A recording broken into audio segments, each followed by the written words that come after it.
নগরীর চান্দগাঁও থানাধীন খড়মপাড়ার ডিপুটি রোড আবাসিকে ডিপি বাংলা নিউজ ও তামিরুল হায়াত আল ইসলামিয়া মাদ্রাসার উদ্যোগে ইফতার ও দোয়া মাহফিল অনুষ্ঠিত। এতে প্রধান অতিথি হিসেবে উপস্থিত ছিলেন বাংলাদেশ মানবাধিকার উন্নয়ন ফাউন্ডেশনের চেয়ারম্যান বিশিষ্ট আইনজীবী অ্যাডভোকেট মোহাম্মদ জাফর হায়দার।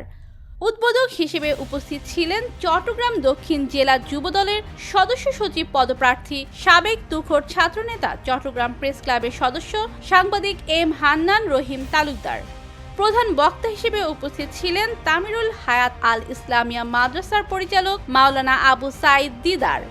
বিশেষ মেহমান হিসেবে উপস্থিত ছিলেন বিশিষ্ট ও সমাজসেবক চট্টগ্রাম দক্ষিণ জেলা যুবদল নেতা মোহাম্মদ হাফেজ।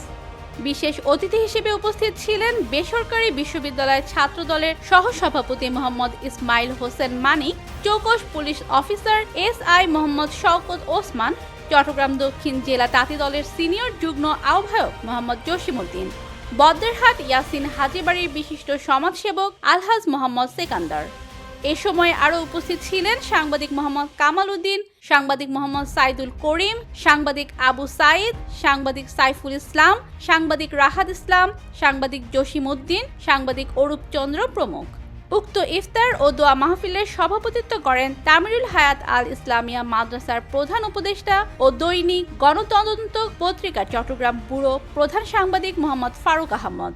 সার্বিক সহযোগিতা ও সঞ্চালনায় ছিলেন দৈনিক ভোরের পাতা পত্রিকার চট্টগ্রাম ব্যুরো প্রধান সাংবাদিক মোহাম্মদ জিয়াউল হক, জনকথা পত্রিকার স্টাফ রিপোর্টার মোহাম্মদ ইকবাল হাসান, অগ্রযাত্রা পত্রিকার সিনিয়র রিপোর্টার জাহিদুল ইসলাম, ডিপি বাংলা নিউজের রিপোর্টার মোহাম্মদ নাইমউদ্দিন নাইম।